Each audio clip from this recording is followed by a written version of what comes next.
Selamat bertemu kembali adik-adik di rumah. Pada video kali ini, saya akan menjelaskan tentang cara membuat langkah-langkah pembelajaran. Ikuti terus video ini sampai selesai.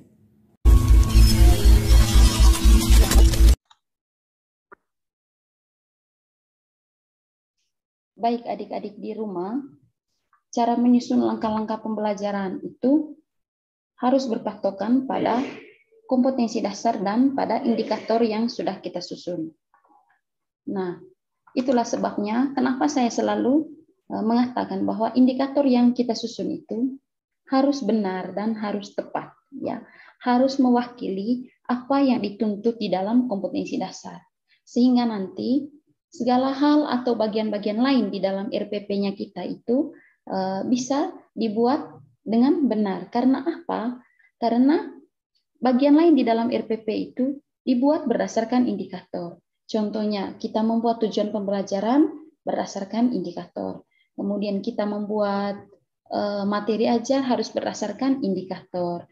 Kemudian menentukan metode pembelajaran juga harus berdasarkan indikator. Menentukan media, sumber, semuanya itu berdasarkan indikator yang kita buat. Oleh karena itu, saya selalu menegaskan bahwa indikator adalah kunci. Kita harus mampu menyusun indikator yang benar dan tepat, ya.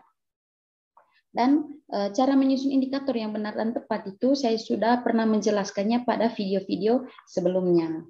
Oke adik-adik, kita langsung pada penjelasan tentang langkah-langkah pembelajaran atau bagaimana cara membuat langkah-langkah pembelajaran. Nah, pada umumnya adik-adik langkah-langkah pembelajaran itu dibuat perbagiannya pada bagian awal, bagian inti, dan juga bagian penutupnya. Kita lihat bersama di sini. Saya sudah siapkan satu contoh di sini, ya.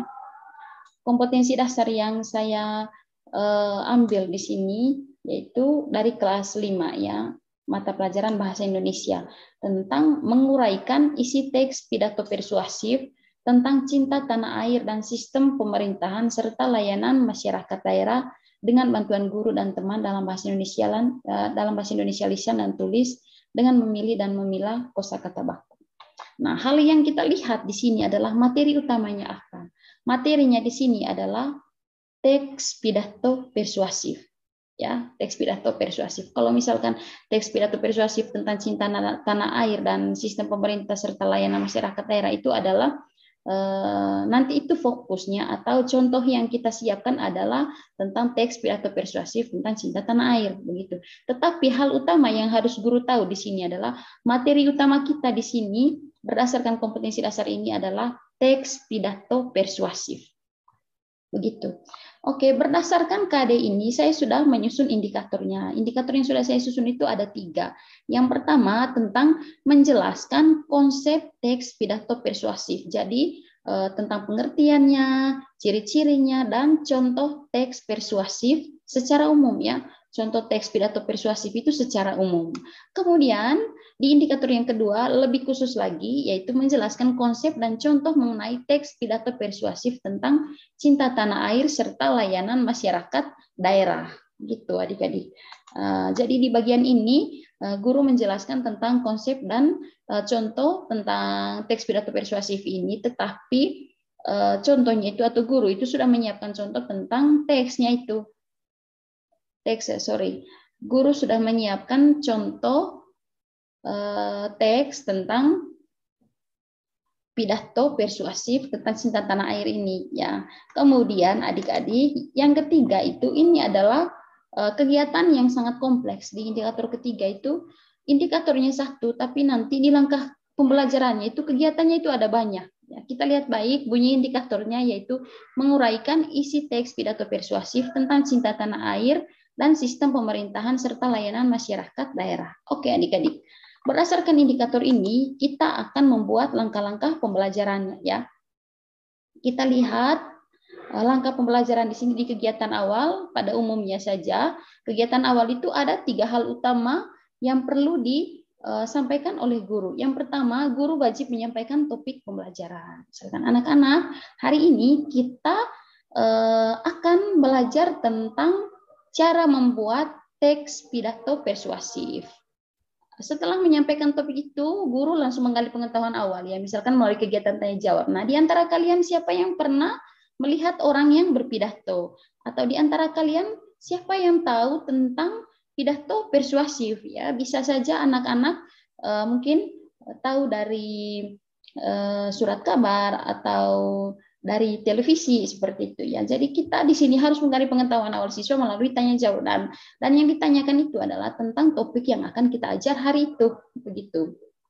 Lalu setelah melakukan kegiatan tanya jawab, karena tujuan dari kegiatan tanya jawab atau menggali pengetahuan awal siswa di sini, adik-adik mahasiswa, kita itu sedang mengarahkan siswa atau sedang mengarahkan pikiran mereka kepada materi yang akan kita ajarkan hari itu, gitu ya.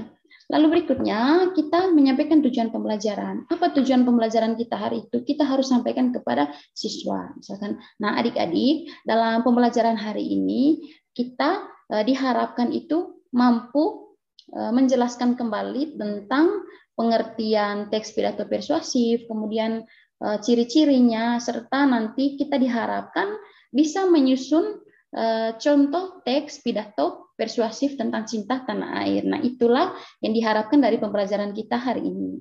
Begitu cara menyampaikan tujuan pembelajaran. Lalu kita masuk pada kegiatan inti adik-adik. Di sini saya tekankan bahwa kegiatan inti ini harus berpatokan pada indikator yang kita buat. Ya, misalnya guru menjelaskan tentang konsep seperti pengertian, ciri-ciri, dan contoh teks pidato persuasif. Nah, pada bagian ini berdasarkan materi yang sudah disusun, anggaplah bahwa guru sudah menyiapkan materi tentang pengertian, ciri-ciri, dan contoh teks pidato persuasif ya. Nah, oleh karena itu, pada kegiatan inti ini, guru menjelaskan tentang pengertian dari teks pidato persuasif. Apa itu teks pidato persuasif? Ciri-cirinya seperti apa? Dan contohnya bagaimana? Nah, harus ada contoh ya. Lalu yang kedua, anggaplah guru sudah menyediakannya, sudah menyiapkan satu contoh teks pidato persuasif. Lalu berdasarkan contoh itu atau berdasarkan contoh teks pidato persuasif itu, misalkan contohnya ini sudah dikopikan banyak ya, sudah disiapkan oleh guru, lalu bisa dibagikan kepada setiap siswa, sehingga pada saat guru menjelaskan, siswa sambil melihat contoh ini, contoh teks pidato ini. Nah, guru menyediakan satu contoh teks pidato, lalu menjelaskannya kepada siswa sesuai dengan konsep dan ciri-ciri teks pidato persuasif. Lalu pada bagian ini adik-adik, kita sebagai guru itu menjelaskan tentang pengertian, ciri-ciri, dan contoh teks pidato persuasif, lalu dikaitkan dengan contoh yang sudah kita bagikan kepada siswa tadi ya. Contoh yang disediakan oleh guru. Misalnya gurunya sudah menyiapkan satu contoh, lalu dikopikan dan dibagikan kepada setiap siswa. Gitu. Lalu berikutnya, karena pada bagian ini kita sudah belajar atau kita sudah menjelaskan banyak ya, kita sudah menjelaskan kepada siswa kita tentang pengertian pidato persuasif, kemudian tentang ciri-cirinya dan juga contohnya. Maka tugas kita sudah selesai, tugas kita sebagai guru sudah selesai ya. Kita sudah menjelaskan konsepnya kepada anak-anak.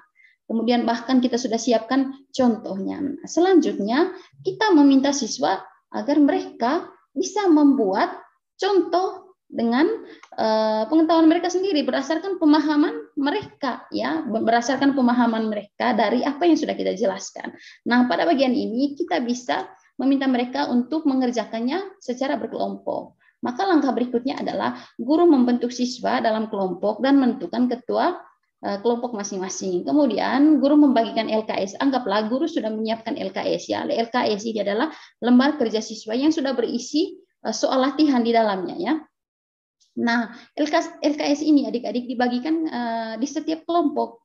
Kemudian langkah berikutnya adalah guru menjelaskan petunjuk pengerjaan soal yang berbunyi. Ya. Bunyi soal di dalam LKS itu begini, buatlah salah satu contoh teks pidato persuasif dengan tema apa saja dan kerjakanlah bersama teman kelompokmu. Nah, kemudian berikutnya siswa diminta untuk berdiskusi di dalam kelompok untuk menyelesaikan soal tadi itu, soal dalam LKS. Dan pada saat siswa berdiskusi, guru membimbing atau mengarahkan siswa ya, selama kerja kelompok berlangsung. Lalu siswa diminta untuk membacakan hasil kerja kelompoknya. Kalau misalkan kita memberikan waktu 40 menit kepada mereka untuk kerja di dalam kelompok. Lalu setelah itu siswa diminta ini atau perwakilan dari setiap kelompok atau ketua kelas, ketua kelompoknya masing-masing itu diminta untuk membacakan hasil kerja kelompok mereka di depan kelas, dan pada saat itu guru wajib menilai apakah pekerjaan mereka, kerjaan kelompok mereka itu sudah bagus atau belum, sudah sesuai dengan penjelasan kita sebagai guru atau belum, ya kayak gitu.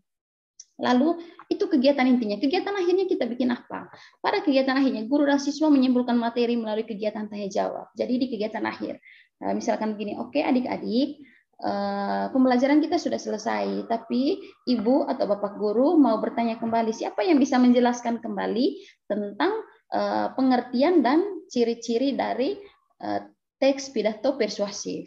Ya, kita minta siswa untuk cross check ya, untuk konfirmasi bahwa apakah siswa masih ingat tentang materi yang sudah kita jelaskan tadi. Nah, di sini bisa tanya banyak tentang materi yang sudah dijelaskan. Lalu berikutnya guru memberikan tugas mengenai pembuatan contoh teks pidato persuasif secara individu, tetapi ini dikerjakan di rumah. Lalu berikutnya guru mengakhiri pembelajaran dengan menyampaikan pesan-pesan moral dan berdoa. Oke adik-adik, itu dia